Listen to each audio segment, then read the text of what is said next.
Podak, originally in mid-90s, discovered this very unique vaccine approach that is based on a natural protein that is expressed in all of our cells, and it's a member of the family of the proteins known as heat shock proteins.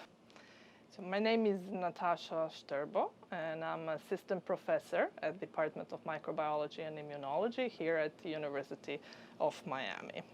So this particular heat shock protein, GP96, is very important for the activity and for the life of each cells in our body, because it turns out that GP96, so this tiny little heat shock protein, is tremendously powerful inducer and activator of the immune responses. And the approach is to use this natural protein in such a way that we can mimic secretion of the protein outside of the cell, and in that way basically activate immune responses.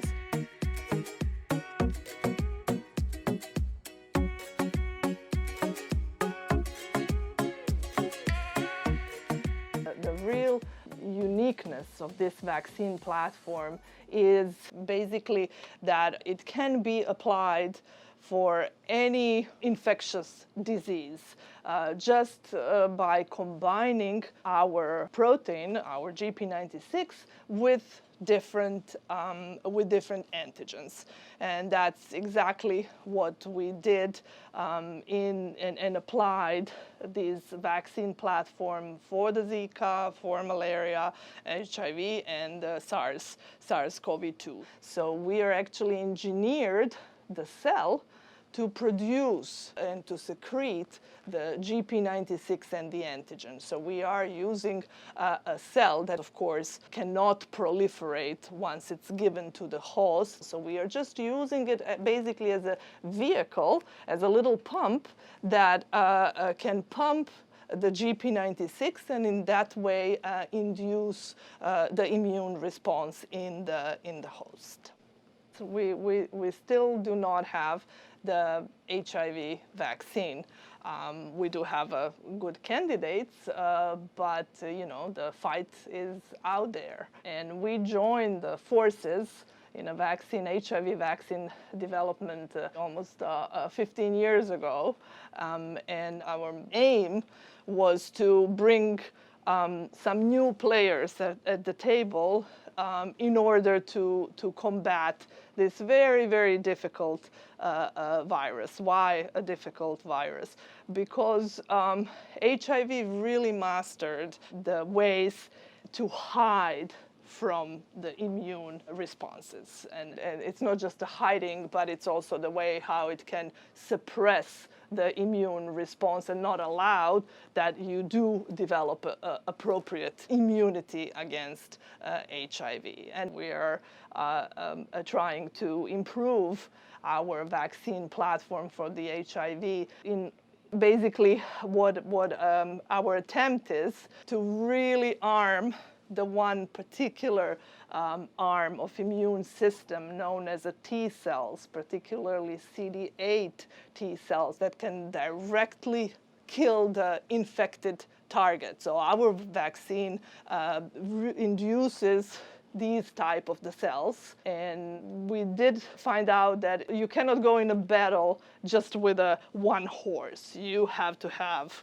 the whole army, and that's really what it's turning out to be very important for the HIV vaccine development, that you cannot depend only on one type of immune responses. So either that is a T cell or the B cells and antibody responses. It's really important to generate by the vaccination this broad immunity that will include the T and the B cell responses. And that's something that we are currently pursuing very intensively, so that together that kind of balances the response, and we are hoping that that's the way how we can get to the protective immune responses against HIV.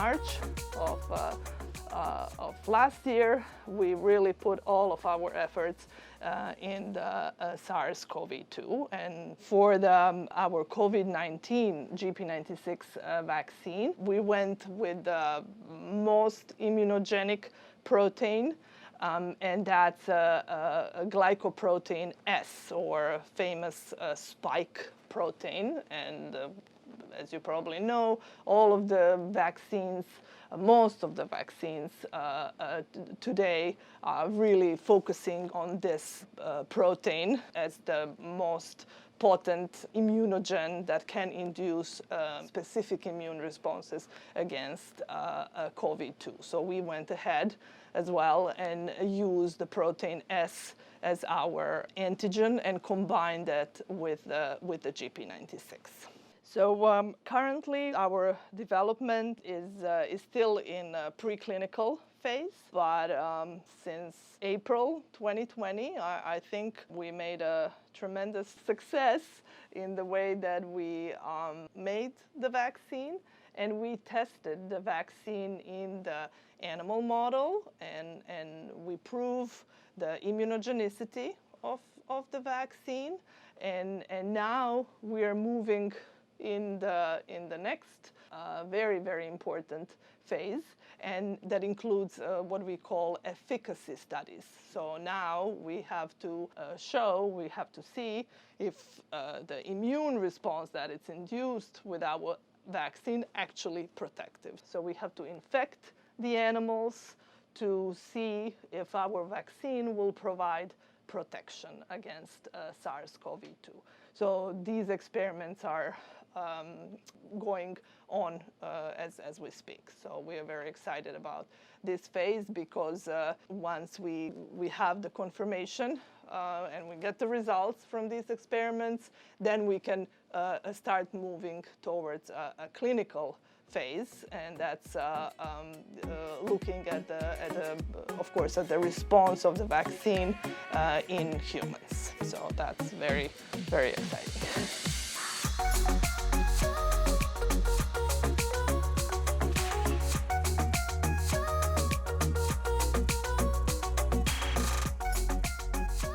So you have to follow your heart.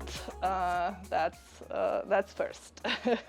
I would always, for everybody in MD, PhD program, and in general, I mean, just studying the medicine, if there are not enough answers, you have to look for these answers, and that's basically should be everyone's a motto.